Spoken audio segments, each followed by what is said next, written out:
Assalamualaikum warahmatullahi wabarakatuh.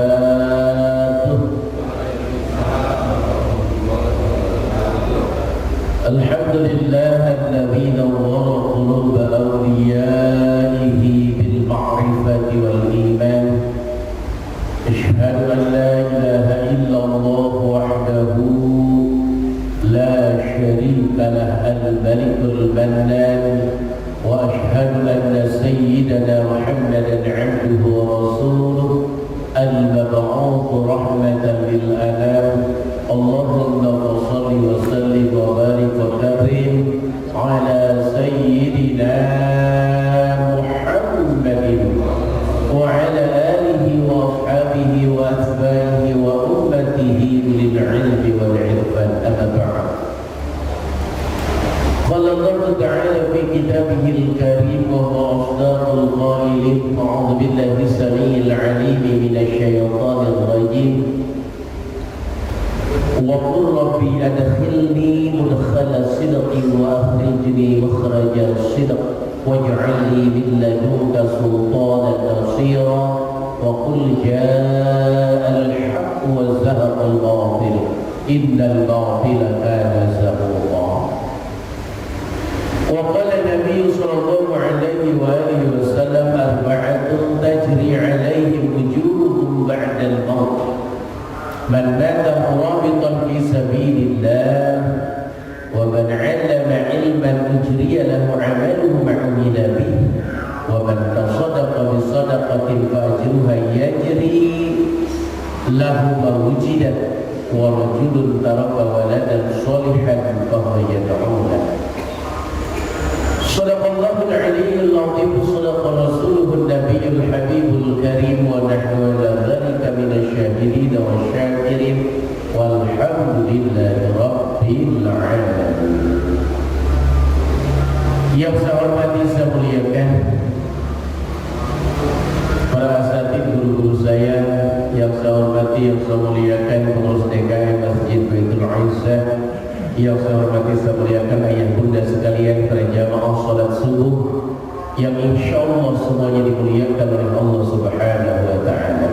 Tasyakur binikmat, marilah kita sama-sama bersyukur kepada Allah.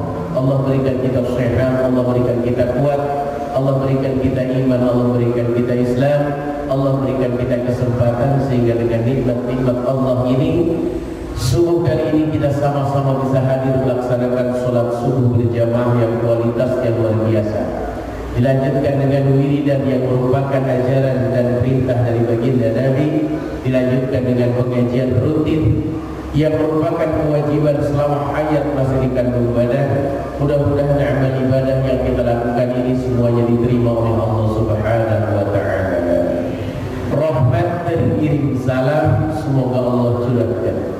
Semoga Allah limpahkan selalu kepada Nabi kita, Rasul kita, yaitu baginda Rasul Muhammad sallallahu alaihi wasallam. Mari bersalawat.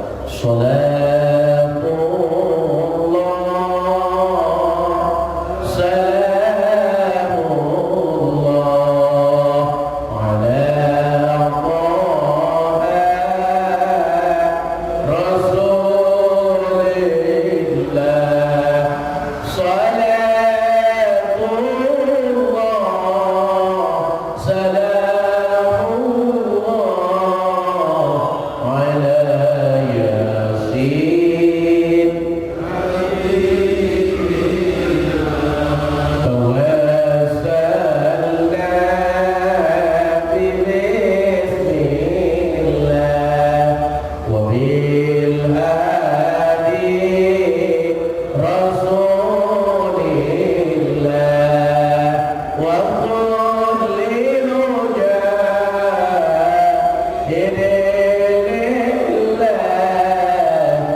malaikat saja membaca salawat kepada baginda Nabi, malah baginda Nabi nyuruh, maaf Allah nyuruh kepada kita untuk membaca salawat kepada baginda Nabi Muhammad sallallahu alaihi wasallam. Baik, kita lanjutkan kajian kitab Muhtalul Hadis bagian hadis ke 150.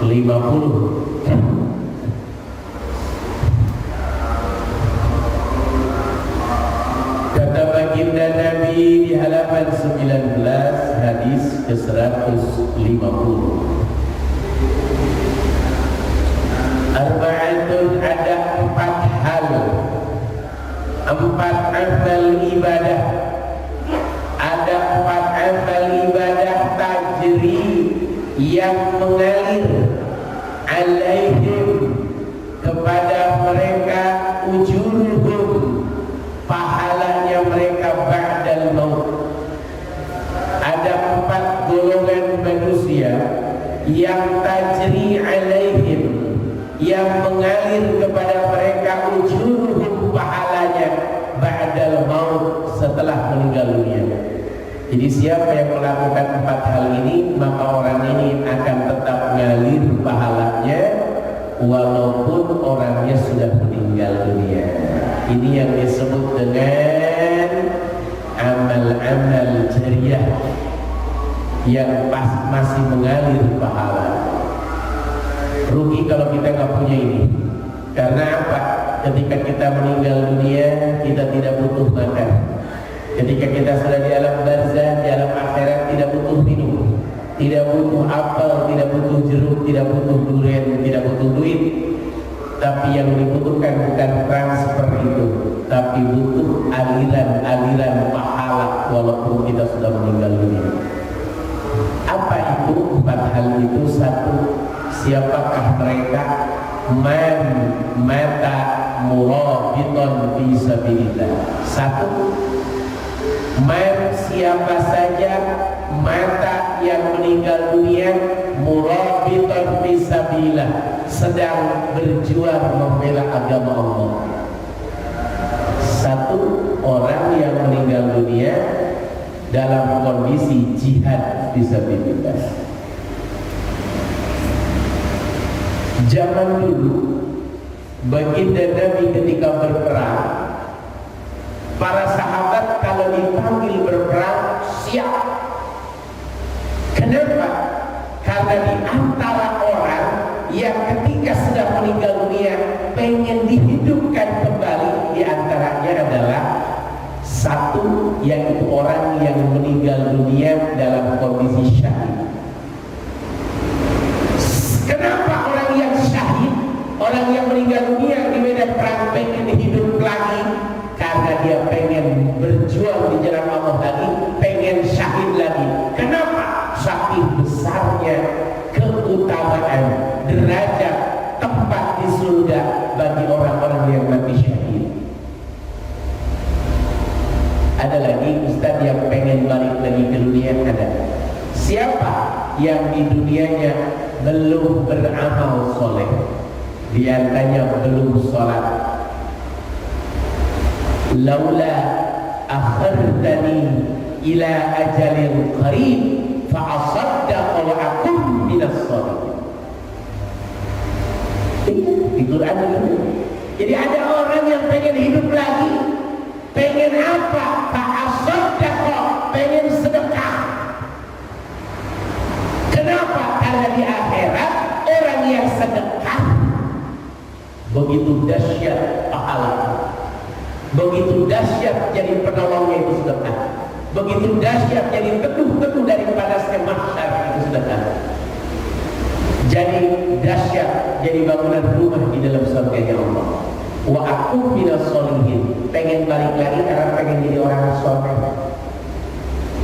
nyesel. Nah ini, jadi orang yang meninggal dunia di jalan Allah, maka walaupun beliau sudah wafat, maka aliran pahalanya masih ngalir. Makanya punten orang yang wafat di medan perang jangan dimandikan jenazahnya, langsung dikafankan pakai pakaian yang dia pakai yang masih berlumuran darah, kekurangannya ditutupin, contoh tangannya belum tertutup ditutupin, bagian kakinya kurang tutupin, lalu bagian wajahnya kurang tutupin pakai kain-kain yang lain. Tapi pakaian yang dipakainya digunakan buat kafannya, tidak dimandikan, langsung dikafankan sisanya, langsung disolatkan, langsung dimakamkan. Itu dahsyat, itu luar biasa. Termasuk orang yang lagi meninggal dunia lagi ihram. Cuman kalau orang meninggal dunia bukan lagi ihram, jangan dikafankan pakai kain ihram. Nah ini suka salah paham kan? Suka salah paham. Nanti kalau saya meninggal dunia kafannya pakai kain ihram ya, yang pernah saya gunakan buat haji waktu itu. Jangan. Karena kafan yang boleh digunakan untuk ngafani jenazah adalah barang-barang yang tidak berharga, yang tidak ada harganya. Sedangkan punten baju ihram kan ada harganya. Yang bagus baju ihram itu kan orang Indonesia paling bagus baju ihramnya orang Indonesia. Kalau orang Amerika kan kain dipotong pakai. Coba orang Amerika kalau lagi ihram, lagi umroh atau lagi haji, punten itu potong gitu ya, bahan dipotong doang gitu, kayak bahan baju gitu ya, dipotong atau bahan celana langsung dipakai. Tapi orang Indonesia, masya Allah, udah kayak anduk tebel. Makanya jangan kaget kalau ketemu orang-orang luar negeri itu, saya perhatikan tipis banget kayak ihramnya, walaupun nggak kelihatan jadi buntel-buntel. Makanya punten pakaian ihram orang Indonesia, mohon maaf lahir batin, jangan dijadikan kain kafan karena itu berharga. Ada lagi lebih parah Pak, ini pernah kejadian, saya menyaksikan sendiri. Udah pakai kain kafan biasa, baju ihramnya dimasukin, bukan dipakein, dimasukin ke dalam kain kafan biar ke bawah ke alam barzah sebagai saksi bahwa dia pernah berhaji. Tidak boleh, karena berarti bawa harta. Tidak boleh, orang meninggal dunia tidak boleh bawa harta. Begitu ya. Nah ini pernah beberapa hal yang terjadi di masyarakat kita. Punten dalam agama Islam itu kain ihram yang pernah dipakai ihram tidak akan menolong kita. Yang menolongnya amal solehnya, bukan kainnya. Yang menolongnya amal solehnya. Sama kayak kita bawa potongan ayat Quran, bawa potongan ayat Quran surat apa gitu ya, ditulis di kertas, disakuin. Nah itu tidak menolong, karena jadi jimat. Yang menolong adalah bacaan Quran yang dimasukkan ke hati, ke pikiran kita. Iya, jadi terkadang orang salah paham, tulisan Quran dipotong, dijadiin jimat, masukin ke dompet, masukin ke ikat pinggang. Itu tidak nolong. Kalau kita melakukan itu jadi syirik dan musyrik. Tapi masukkan Quran di hati, pikiran kita, diamalkan dalam perilaku kita. Itu. Jadi itu satu ya, orang yang meninggal dunia di jalan Allah, maka orang meninggal dunia itu akan ngalir pahala berjuangnya, pahala ibadah.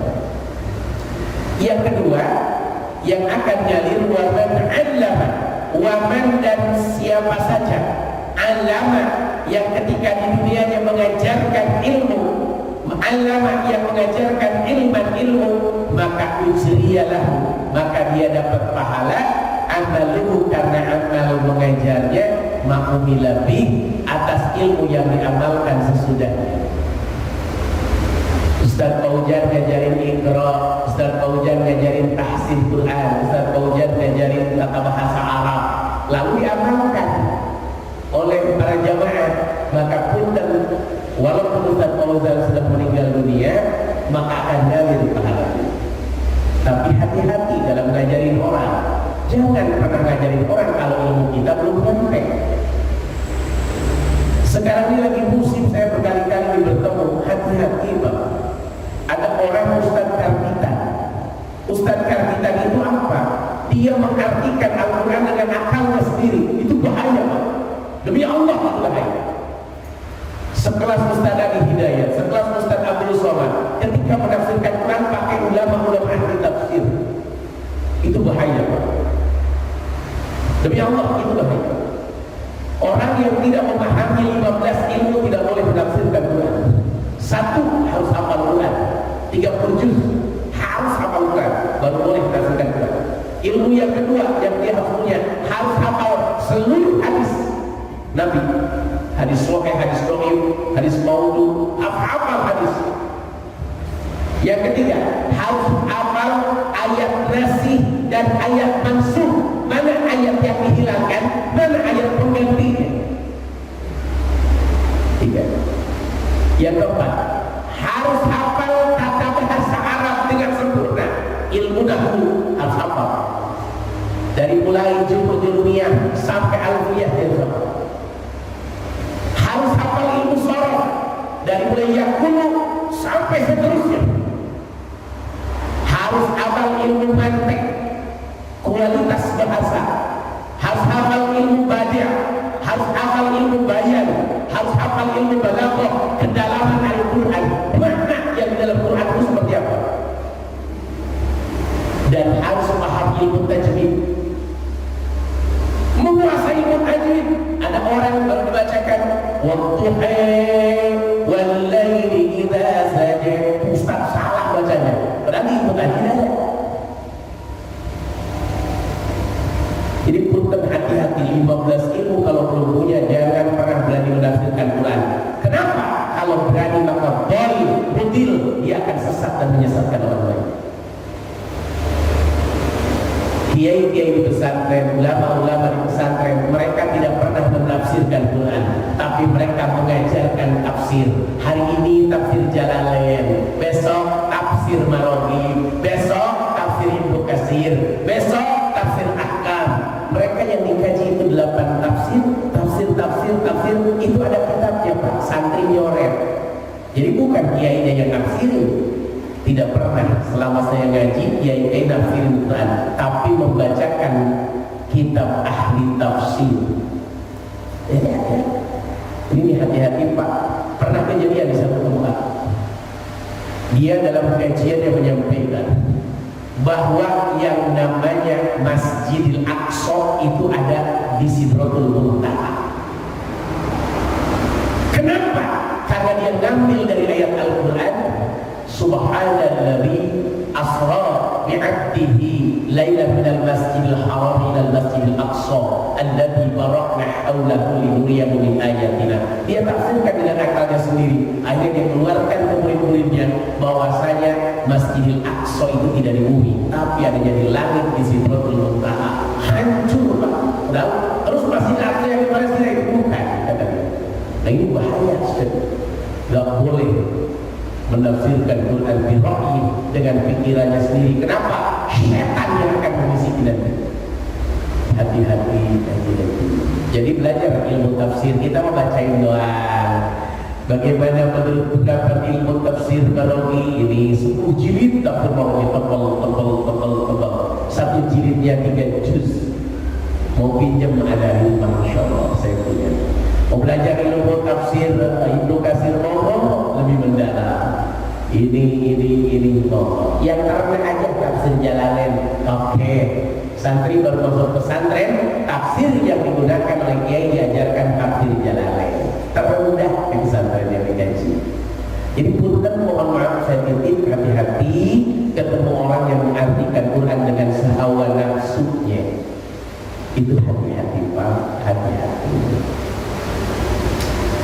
Intinya contoh, al-fitnatu asyaddu minal qatl. Fitnah itu lebih kejam daripada membunuh. Itu dalam Quran. Diakali sama kita. Ya, dengan saya bunuh orang daripada saya fitnah. Selesai. Karena yang dipakai akal. Tapi kalau melihat balaghahnya Al-Quran, kenapa al-fitnatu asyaddu minal qatl? Fitnah lebih kejam daripada pembunuhan. Maksudnya di situ, kalau seseorang memfitnah, maka maaf yang terbunuh bukan satu orang, tapi bisa satu kampung berperang, satu kampung tawuran gara-gara fitnah yang disebarkan. Hati-hati. Jadi oleh karena itu fitnah itu bahasanya lebih kejam dari pembunuhan. Bukan berarti boleh membunuh lalu tinggalkan fitnah, bukan. Bukan begitu. Ini sangat penting dalam kehidupan kita. Jadi punten ayah bunda sekalian, berikan ilmu kepada orang lain apa yang kita tahu. Jangan pernah mengajarkan sesuatu yang kita tidak tahu. Jangan. Khawatir, dhol, mudil, sesat dan menyesatkan. Begitu. Habis subuh jangan tinggalkan baca zikir la ilaha illallah wahdahu la syarika lah, lahul mulku wa lahul hamdu wa huwa ala kulli syai'in qadir. Kenapa? Nabi yang menyuruh, ada hadisnya. Habis sholat, tiap waktu sholat jangan tinggalkan baca ayat kursi 1 kali, ada hadisnya. Itu ya. Jadi kalau habis sholat itu jangan langsung kabur. Wiridan, baca subhanallah 33, alhamdulillah 33, Allah Akbar 33. Jangan ngelamun habis sholat langsung. Jangan ngantuk. Zikir baca dulu. Orang sekelas Syekh Ali Jaber aja dulu, kata Syekh Ali Jaber di dalam ceramahnya, kata beliau, jangan tinggalkan ayat kursi sehabis sholat. Andai pun subhanallah 33, alhamdulillah 33, boleh sambil jalan. Itu sambil jalan pulang gak masalah kalau buru-buru. Tapi kalau ayat kursi tetap sambil duduk posisinya setelah sholat. Jadi istighfar 3 kali, la ilaha illallah wahdahu la syarika lah 3 kali, ya Allahumma ajirni minan nar 3 kali, Allahumma tassalam sekali, baca ayat kursi sekali, itu masih duduk posisinya. Setelah itu kata Syekh Jabir, subhanallah 33 kali, itu boleh sambil jalan. Jadi sampai begitu beliau mengajarkan. Itu setelah Syekh Jabir. Ulama-ulama di Mekah, Bapak yang pernah haji, ketika kita tidak bisa sholat ke masjid karena hotel kita jauh dari Masjidil Haram, itu ulama-ulama Mekah, syekh Mekah datang ke hotel-hotel untuk jadi imam sekaligus memberikan tausiah. Tengok mereka akan mau sholat. Ini saya suka memperhatikan. Saya suka memperhatikan ketika haji. Itu yang memperhatikan. Itu kalau habis sholat beliau, ciri khasnya yang saya lihat dari beberapa syekh, mereka memang tidak keras zikirnya, tapi zikir. Dan ciri khas dia adalah kakinya itu diangkat satu gitu ya, kayak orang apa ya, jadi satu, jadi lipat begini satu sambil jalan. Itu khas. Kalau di Jeddah, Bapak boleh lihat nanti main di Jeddah. Kalau habis sholat wajib, saf pertama itu kalau di Jeddah itu masjid ada sandaran yang kayak kursi sofa. Saf pertama, saf kedua ketiga kan, saf pertama. Nah di belakang, jadi kita habis sholat itu di belakang kita itu ada sandaran, pakai kursi sofa, kayak sandaran kursi sofa. Nah di depan itu ada tisu, ada air, ada Quran di depannya. Nah di belakangnya itu sandaran, itu jeda. Jadi kalau habis sholat, mereka itu zikir itu sambil jalan.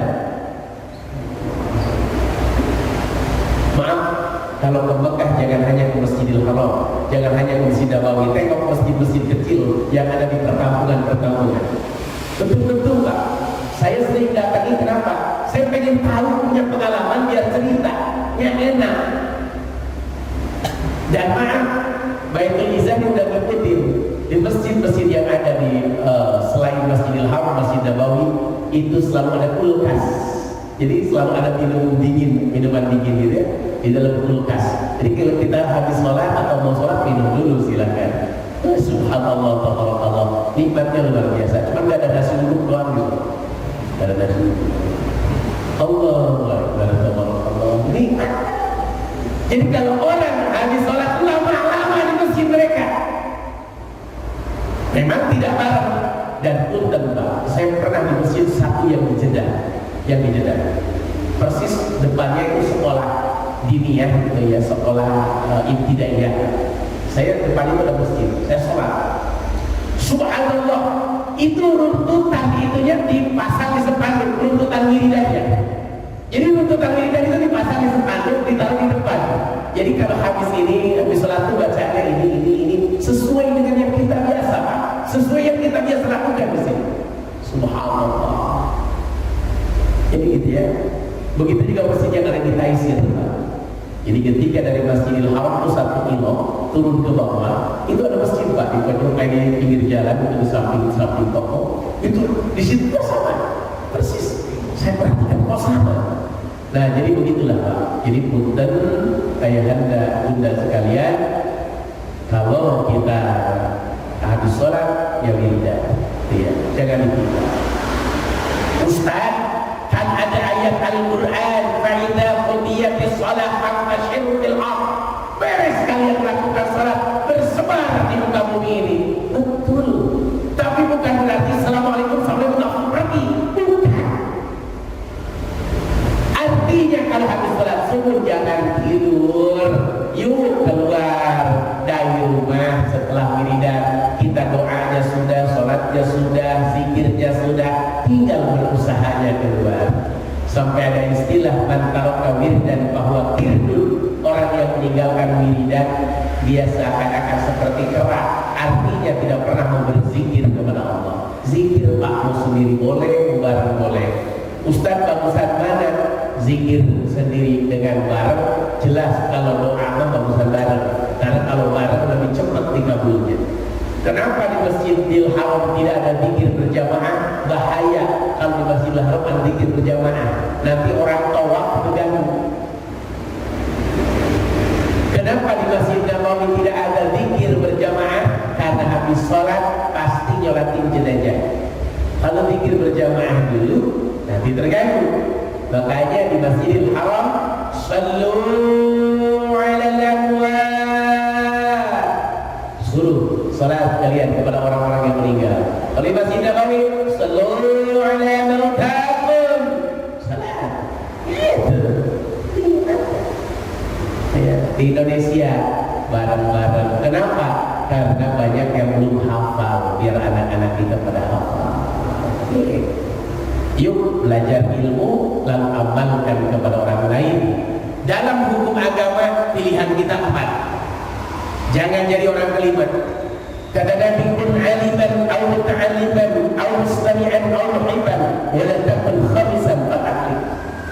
Kata Nabi pilihan hidup kita jadilah 4. Gak boleh yang kelima. 1, kun aliman, jadilah orang berilmu dan mengajarkan ilmu. Kiai, ustaz, penceramah, monggo punya ilmu, ajarkan ilmu ke orang lain. Ini pilihan pertama. Ustaz, saya bukan orang pintar ngaji, nggak bisa ngajarin. Pilihan yang kedua, au ta'aliman, jadilah orang yang menuntut ilmu. Santri, nyoret kitab kuning, hafalin ayat Al-Quran, tahfidz Quran, hafalin hadis, murojaah. Ustaz, saya menyantri udah tua, sibuk dengan kerjaan. Pilihan yang ketiga, al-mustami'an, jadilah orang yang mendengarkan ilmu. Kayak begini, dengerin ilmu, dengerin pengajian. Pilihan yang ketiga. Yang keempat, Ustaz, ngedengerin gak sempet, lihat di YouTube. Gak sempet juga, maka ada pilihan yang keempat, al-muhibban, jadilah orang yang cinta ilmu dan cinta kepada orang yang berilmu. Cinta ilmunya, cinta kepada orang yang berilmu. Jangan dijelek-jelekin, imam dijelek-jelekin, yang ceramah dijelek-jelekin, padahal ilmu kita kagak nyampe. Hati-hati, yang protes masjid biasanya orang yang gak pernah ke masjid. Orang yang protes tentang sebuah ilmu biasanya standar keilmuannya belum banyak. Oleh karena itu ketika kita mau protes, menyalah-nyalahin orang, ngaji dulu yang banyak. Gitu. Wala takun khamisan, jangan jadi orang kelima. Orang berilmu bukan, santri bukan, ngedengerin ilmu tidak, cinta ilmu juga tidak. Jadi orang apa ya? Jadi nggak jadi orang apa-apa. Maka fatahli, kalau orang selain itu akan celaka dia. Gitu dah. Jadi kalau punya ilmu berapapun ajarkan. Minimal kita ngajarin anak, ngajarin istri, ngajarin tetangga, ngajarin keluarga, minimal ketika kita ngajarin begitu ya. Tapi hati-hati Pak. Sekali lagi kalau ngajarin ilmu itu jangan asal-asalan. Pernah sebuah kejadian, ada orang di rest area mau sholat sunat qobliyah maghrib. Ada orang mau sholat sunat qobliyah maghrib, dicegat sama orang. Jangan Pak, jangan qobliyah maghrib. Emang kenapa? Nggak ada ajarannya. Betul dicegat. Kejadian Pak Ahmad Ustaz Munawil, kejadian Sebenarnya ilmu sholat sunnah qabliyah dihentikan sama orang. Jangan, nggak ada ajarannya. Padahal kita tengok hadisnya.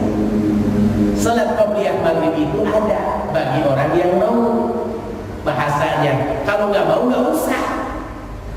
Karena bukan sunnah muakkad, bukan sholat sunnah rawatib muakkad. Silahkan kalau mau, tapi kalau nggak mau ya nggak usah. Jadi jangan melarang-larang, apalagi bilang tidak ada ajarannya. Semua kita buka kembali dasar-dasar hukum. Jadi punten, sampaikan ilmu yang kita tahu, yang nggak tahu jangan. Yang ketiga, wa man tasaddaqa bi shadaqatin fajruha yajri mawjidat.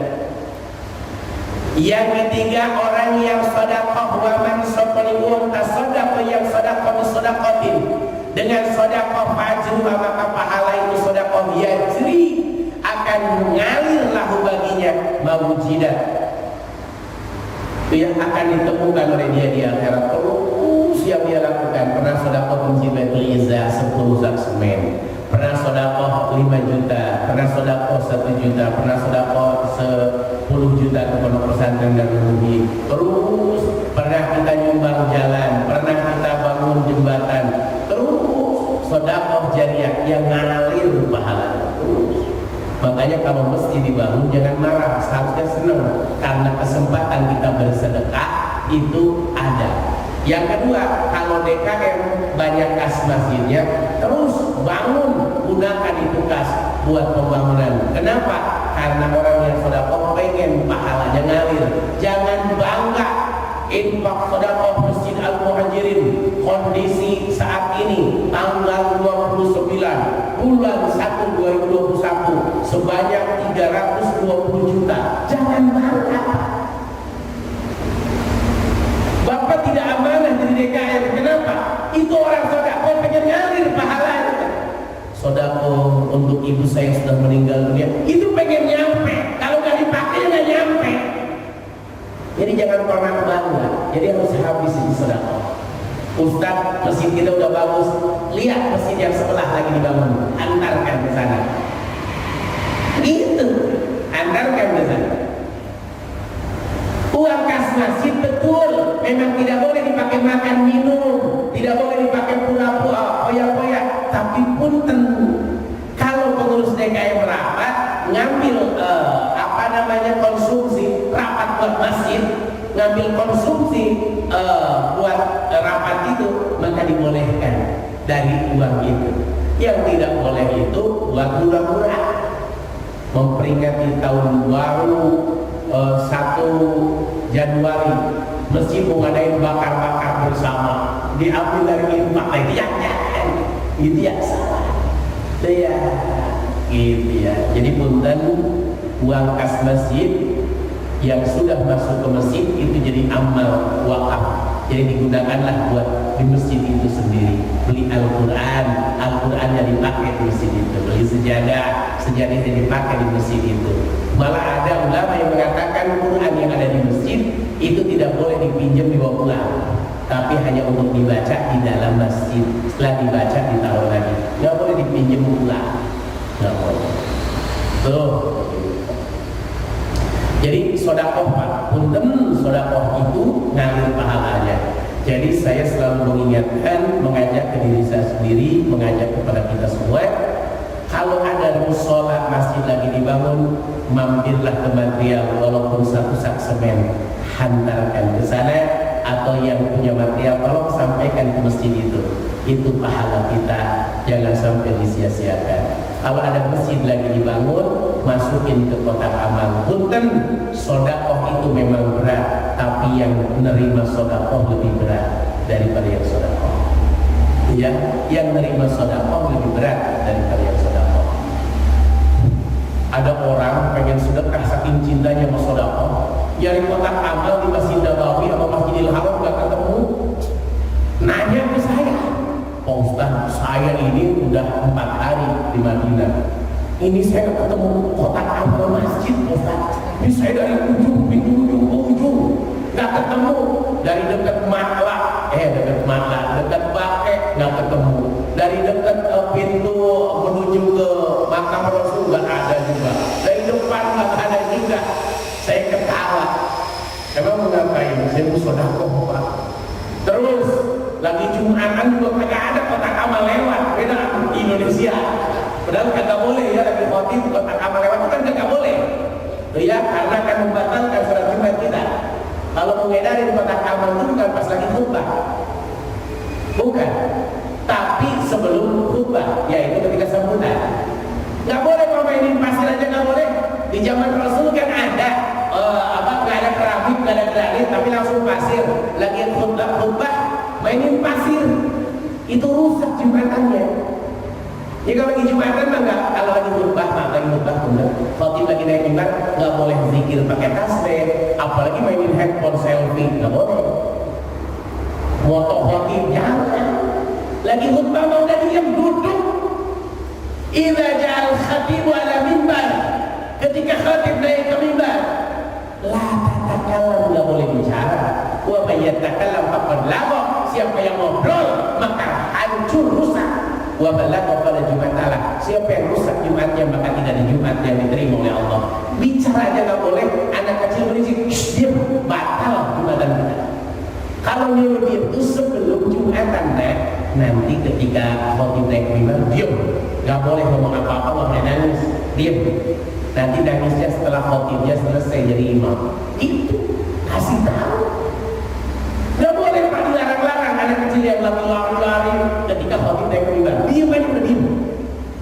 Diam. Walaupun kita sebagai perangkat masjid, nggak boleh diam. Ya, kewajiban kita diam, mendengarkan khutbah. Nah begitu Pak. Jadi punten begitu dahsyat, begitu luar biasa. Begitu. Kenapa di Masjidil Haram saya bilang ke jamaah saya umrah kemarin bulan Februari yang terakhir sebelum Covid, dia nyariin kotak amal nggak ketemu. Gini aja, saya bilang gini aja, Bapak mau dapat pahala apa? Saya pengen dapat pahala 100.000 kali sedekah. 1 kali sedekah 100.000 kali sedekah pahalanya. Kalau di Masjidil Haram gampang. Ada 2 cara. 1, ngasih ke kebersihan atau petugas-petugas yang ada di situ, yang pakai baju hijau, yang rapiin Quran, yang pakai baju biru itu ganti air zam-zam, yang pakai baju coklat ngepel, gitu ya. Nah itu mereka yang pakai cadar hitam-hitam, itu petugas perempuan, meriksain kamera di pintu-pintu masjid. Begitu juga mereka jaga kebersihan di toilet. Nah mereka sedekah ke mereka. Saya bilang sedekah ke mereka. Itu pahalanya gede, pahalanya gede. Yang kedua, Pak, kata saya, nanti saya di Masjidil Haram mau bagi amplop. Ketika nyampe Mekah saya bagiin amplop. Amplop ini sedekahnya pahalanya buat pesantren, pahalanya. Infak ini buat pesantren, bangun pesantren. Nah Bapak masukinnya nanti pas di Masjidil Haram. Masukin tuh ke amplop, nggak usah gede-gede, 5 jutanya. Saya bilang, itu pahalanya gede. Jadi punten, orang jangan nyari kotak amal karena Masjidil Haram tidak membutuhkan sumbangan. Negaranya cukup, negaranya kaya, masjid itu dibangun oleh negara, bukan dari infak sedekah. Kalau di Indonesia negaranya dibangun dari wakaf rencananya. Bingung lagi tuh ya, jadi bingung. Ya karena wakaf itu nggak boleh sembarang mau bangun Pak, nggak boleh wakaf itu. Ada aturannya. Tengok kita belum mau, tapi saya nggak ngerti. Ya katanya begitu beritanya, ya. Allah Akbar. Jadi punten mohon maaf lahir batin, itu dahsyat, itu luar biasa. Jadi sedekahlah Pak dimanapun, jangan pernah tidak sedekah. Ada yang lagi dibangun tanah wakaf atau yang lain dibangun, silahkan ikutan sedekah masjid, musola, ikutan, itu yang ngalir pahalanya. Yang ketiga, yang keempat, wa rajulun taraka waladan shalihan fa huwa yad'uha. Yang keempat, siapa saja yang punya anak soleh, dia wafat meninggalkan warajulun dan seseorang, taraka yang meninggalkan waladan sholihan, anak yang soleh, bahwa anak soleh yad'ulah, mendoakan. Kita meninggal dunia, ketika kita meninggal dunia, anak kita hafal Quran, anak kita ahli ibadah, anak kita sering berdoa berdoa lalu mendoakan kita, maka pahalanya akan ngalir kepada kita. Doa ada dua yang ngalir pahalanya kepada orang tua. Satu, doa mulut, Rabbighfirli wa liwalidayya warhamhuma kama rabbayani shaghira. Maka ketika akan mendoakan orang tuanya dengan kalimat ini, maka ngalir pahalanya. Atau yang dicontohkan dalam Quran, Rabbana firli wa liwalidayya wa lil mu'minina yauma yaqumul hisab. Sama, ngalir pahalanya. Yang kedua, doa dengan perilaku. Maaf Pak Ustaz Kaswadi, ada uang 5 juta ini saya sedekah buat masjid, tapi pahalanya saya niatkan buat ibu saya yang udah meninggal. Maka itu termasuk doa anak soleh. Anak melakukan amal soleh, diniatkan pahalanya buat almarhum. Dia baca Quran, niat pahalanya buat almarhum. Dia haji badal, dia lihat pahalanya hajinya buat almarhum. Dia umroh pertama buat dirinya, umroh kedua buat bapak saya yang meninggalnya, umroh yang ketiga buat ibu saya yang meninggalnya, maka pahalanya akan ngalir. Nah ini diantaranya anak soleh. Kenapa harus anak soleh? Karena anak yang tidak soleh boro-boro ngedoain orang tuanya, ngedoain dirinya sendiri juga boro-boro ngedoain orang tuanya. Di antara yang 4, 1 berjuang di jalan Allah, yang kedua mengajarkan ilmu, yang ketiga sedekah jariah, yang keempat punya anak soleh yang mendoakan kita. Yang paling mudah adalah sedekah jariah. Kita berjuang di jalan Allah takut. Kita ngajarin ilmu kagak punya. Kita punya anak dicetak jadi anak soleh, masya Allah nyetaknya susah. Suruh sholat aja susah, suruh baca Quran aja susah, hebat terus. Tapi ada satu yang paling mudah, apa? Sedekah jariah. Ini yang paling mudah, hanya satu, sedekah jariah. Ini mudah sekali. Makanya dimanapun kita memang masjid lagi dibangun, jangan lepas tangan kita mengeluarkan sedekah, apalagi bentuknya barang-barang. Maaf nih Bapak, masjid ini butuh apa? Butuh split. Baik, tunggu sebentar ya, saya telepon. Kirim split 1 truk, kirim. Maaf Bapak, butuh apa? Butuh besi. Ya udah, tunggu sebentar ya, saya telepon. Berapa besi apa yang dibutuhkan? Itu warehouse yang ukuran 10. Oke, tunggu sebentar. Berapa lembar yang dibutuhkan? Telepon, kirim. Begitu dahsyat, itu begitu luar biasa. Jadi itulah pahala yang mengalir. Pahala yang paling mudah adalah sedekah jariah. Nanamlah saham kita di Masjid Al-Muhajirin, di Masjid Al-Wusta, di Masjid At-Taqwa, di Masjid Baitul Hikmah, di Masjid Al-Amin, di Masjid Al-Muhajirin lagi, di Masjid lagi apa Al-Istighna, di Masjid apa, silakan nanam saham kita buat akhirat, sehingga kita nyampe ke akhirat, nyampe ke alam barzakh, dijemput sama sedekah yang pernah kita lakukan ketika di dunia. Ini hadis yang pertama, ya, ngalir pahala. Hadis yang kedua, 151. Bismillah.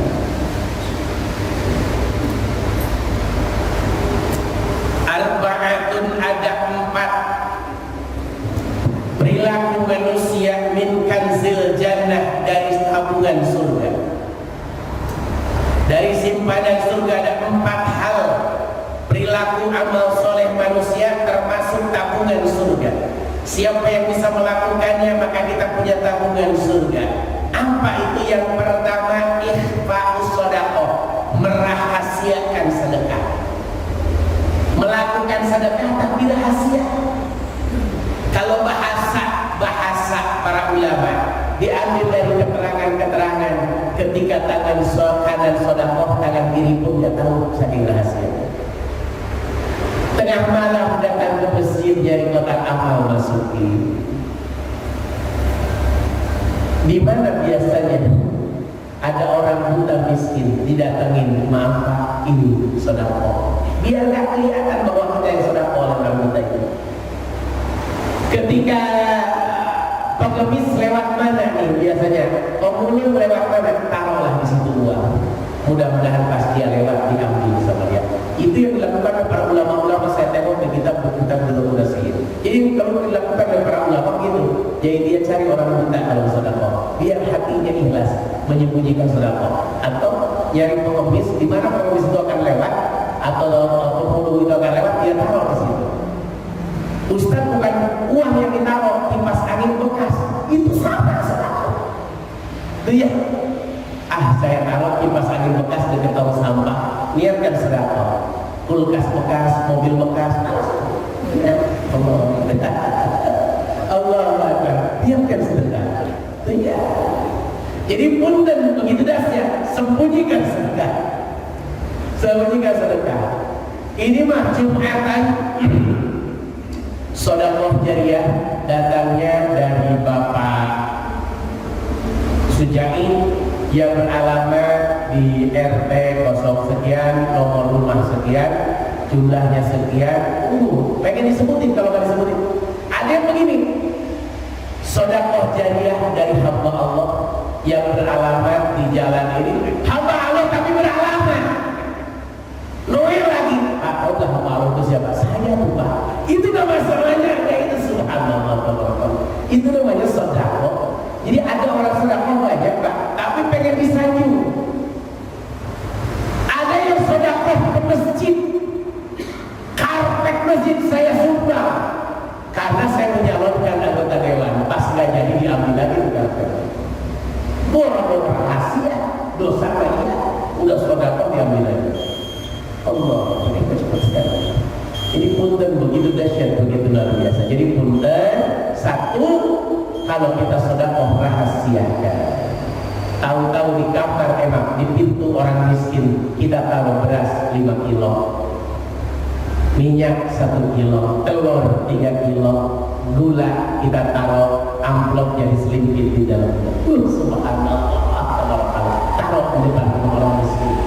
Allah Akbar, tulis ini rezeki titipan dari Allah lewat saya buat Anda. Nggak usah ditulis nama kita, taruh di depannya. Jadi yang ngambil tenang, oh ini pemberian. Sama punten sekarang banyak orang kena COVID. Kita doakan ya, wabil khusus Pak Haji Bambang mudah-mudahan disehatkan Allah beliau bisa berjamaah dengan kita. Orang kena COVID kan nggak bisa keluar. Saya kasih kesempatan kepada para tetangga karena di tempat saya ini lagi banyak yang kena COVID. Subhanallah, saya sampaikan ke mereka, yang ngasih makan pagi gantung aja di pintu, yang ngasih makan siang gantung saja. Udah, saya WA saja yang punya rumah, yang kena COVID, ibu nanti kalau ada yang gantung makanan ambil saja. Itu dari para tetangga. Ini saya tidak, saya sampaikan, tapi tetangganya sedekah. Yang butuh air mineral bilang aja Bu, nanti dihantarkan. Itu antar.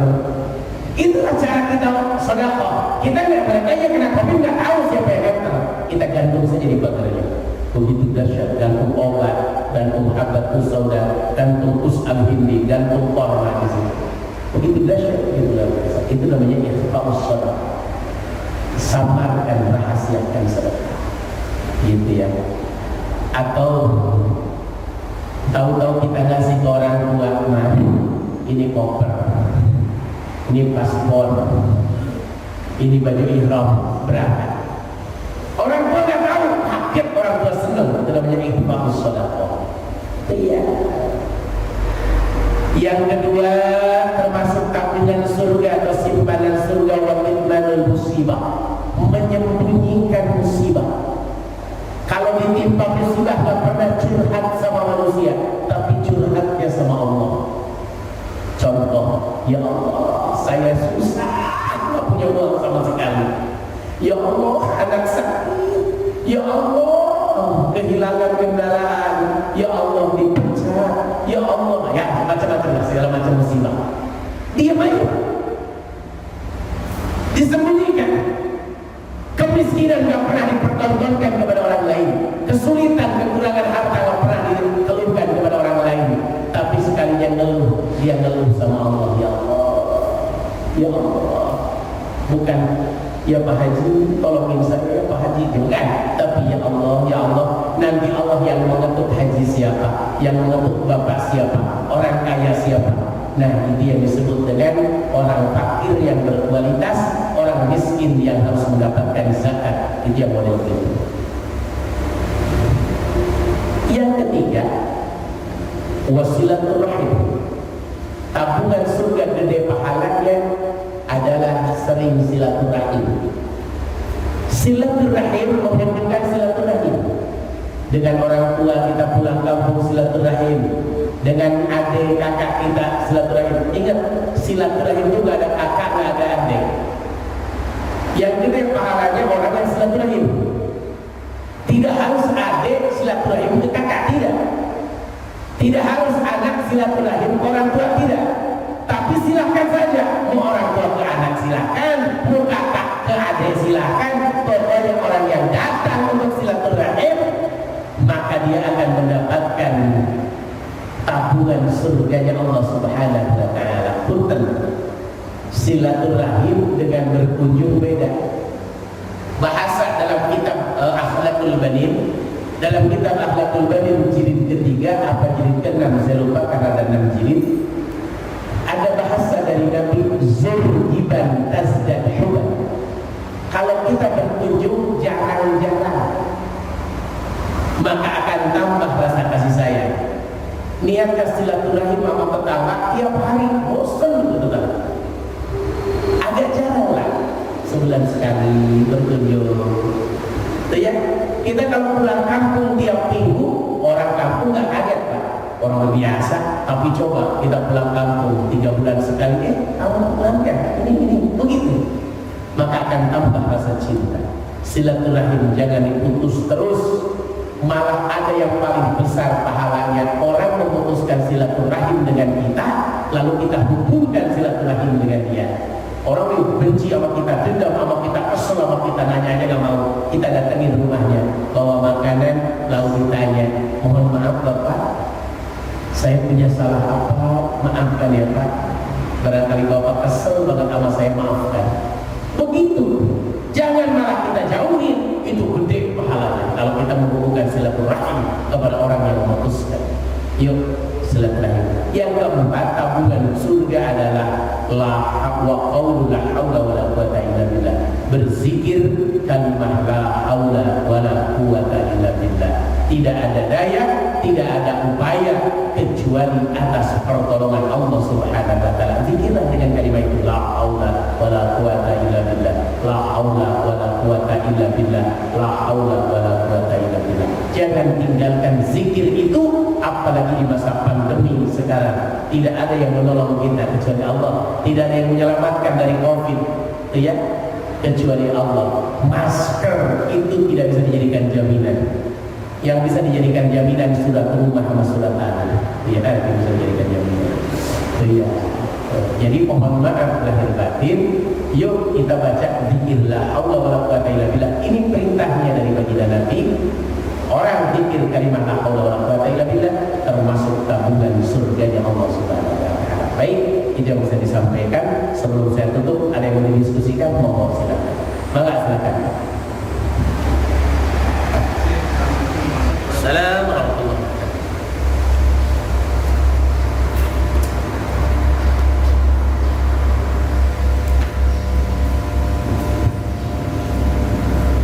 Terkait merahasiakan sedekah. Baik. Jadi untuk orang yang bersedekahnya dia sudah merahasiakan. Cuma sebagai penerima amanah untuk tujuan keselamatan, boleh tidak kita menyampaikan ini sedekah dari si ulang? Baik. Terima kasih. Baik. Merahasiakan sedekah, yang merahasiakan itu yang sedekahnya. Ada pun yang menerima sedekahnya menyampaikan kepada orang lain tidak masalah. Sekali lagi, kecuali yang sedekahnya bilang, tolong ya jangan dibilangin sama orang. Maka yang menerima sedekah jangan pernah bilang. Punten, saya termasuk contoh. Ketika haji yang pertama, saya kan dihajikan orang. Tapi yang menghajikan ini orang sini Pak, nggak jauh dari tempat ini. Itu nitip ke saya. Tolong Ustaz, ini kejadian tahun 97. Tolong Ustaz, saya mau hajikan Ustaz, tapi jangan pernah bilang haji ini dari saya. Makanya sampai hari ini saya nggak pernah cerita ke siapapun. Siapa yang mau hajikan pertama saya ngasih 30 juta waktu itu ke saya di tahun itu. Dan orang sini nggak jauh dari perumahan ini. Saya belum bawa tulisan. Saya belum tahu, saya masih sempat buat nasi waktu itu. Lihat, tapi udah jadi penceramah. Nah, beliau mendengar ceramah saya saking saya pengen haji. Akhirnya beliau manggil saya. Nggak jauh Pak dari tempat ini, sekitar 1 kilo dari tempat ini. Ya, dari tempat ini. Itu beliau nitip ke saya, tolong kamu rahasiakan siapa yang mengqasid haji kamu. Itu saya cuma minta satu aja, katanya. Jadikan saya ayah dan ibu angkat kamu. Subhanallah, tabarakallah. Sampai sekarang kayak orang tua sendiri. Dan orang ada yang tahu kalau dia yang menghajikan saya. Nah itu. Tapi kalau tidak ada kata-kata itu lebih baik buat transparansi. Kenapa? Karena kalau tidak transparansi itu yang resiko Pak. Suka hati-hati. Contoh, saya juga sering Pak menceritakan, Bapak Ibu kita doakan Pak Haji ini yang sedekah buat saya, buat pembangunan pondok pesantren. Pak Haji ini, Bapak ini, Ibu ini. Saya sering bicarakan, mudah-mudahan beliau gitu. Saya juga sering menyampaikan, karena beliau tidak melarang. Dan ada catatannya, kalau Bapakmu kamu di buku sedekah saya, siapa punya sedekah ada catatannya. Nama, alamat sedekahnya apa, uang, pasir, ada catatannya. Yang nyatet sekretaris saya, istri saya sendiri. Itu ya, karena tidak ada pengurus di pesantren saya, hanya saya dengan istri. Semua tercatat, tidak ada yang terlewat. Semua tercatat. Karena itu tanggung jawab secara dunia. Jadi kalau orang nanya sudah saya mana, di tanggal berapa, dibuka saja buktinya. Ada tanggalnya. Walaupun cuma 10.000 rupiah akan tercatat di sini. Gitu saja. Nah, punten DKM wajib mencatat, wajib ngasih tahu. Tapi bagi kita yang sedekah, rahasiakan sedekah kita. Andai pun orang lain yang ngasih tahu, nggak apa-apa. Bapak itu ahli sedekah, nggak apa-apa. Yang penting bukan saya ahli sedekah, janda-janda muda saya santuni semua. Nah itu yang salah. Oke, ada lagi yang didiskusikan? Bang, silakan. Enggak. Baik, itu yang saya sampaikan. Sudah jam 6 lewat. Terima kasih sudah bertanya sehingga nambah wawasan keilmuan saya. InsyaAllah semuanya akan mendapatkan keberkahan. Jangan merasa diri benar, belajar. Jangan terus hobi menyalahkan orang. Dan kalau sudah punya ilmu yang betul-betul benar, sampaikan kepada orang lain. Mari kita angkat tangan. Astaghfirullahaladzim. Allahumma salli wa sallim ala sayyidina Muhammadin fil awwalin wal akhirin. Wa barik karim radhiyallahu tabaraka wa ta'ala kulli sahabati Rasulillah ajma'in. Alhamdulillahi rabbil alamin hamdan syakirin. Hamdan na'imin hamdan yuwafi ni'amahu kafi mazida. Ya Rabbana lakal hamd wa lakal syukr wa lakal mulk wa huwa ala kulli syai'in qadir. Allahumma iftah lana hikmataka wa anshur 'alaina rahmataka min khazain rahmatika ya arhamar rahimin. Allahumma inna asbahna nusyriku wa nusyriku hamalat 'arshik wa malaikataka wa jami' khalqik annaka Allah la ilaha illa anta wahdaka la syarika lak wa anna Muhammadan 'abduka wa rasuluk. Allahumma inna nas'aluka al-fawqa al-jannah wa na'udzubika min sakhatika wan nar. Allahumma inna nas'aluka min al-khair kullihi ma 'alimna minhu wa ma lam na'lam wa na'udzubika min asy-syarri kullihi ma 'alimna minhu wa ma lam na'lam bi rahmatika ya arhamar rahimin. Allahumma rabbana ظلمنا أنفسنا وإن لم تغفر لنا وترحمنا لنكونن من الخاسرين. ربنا اغفر لنا ذنوبنا ولوالدينا وارحمنا وارحمنا كما ربيانا صغارا. ولجميع المسلمين والمسلمات والمؤمنين والمؤمنات الأحياء منهم والأموات ونتوب إليك. ربنا لا تزغ قلوبنا بعد إذ هديتنا وهب لنا من لدنك رحمة إنك أنت الوهاب. ربنا آتنا في الدنيا حسنة في الآخرة حسنة وقنا عذاب النار.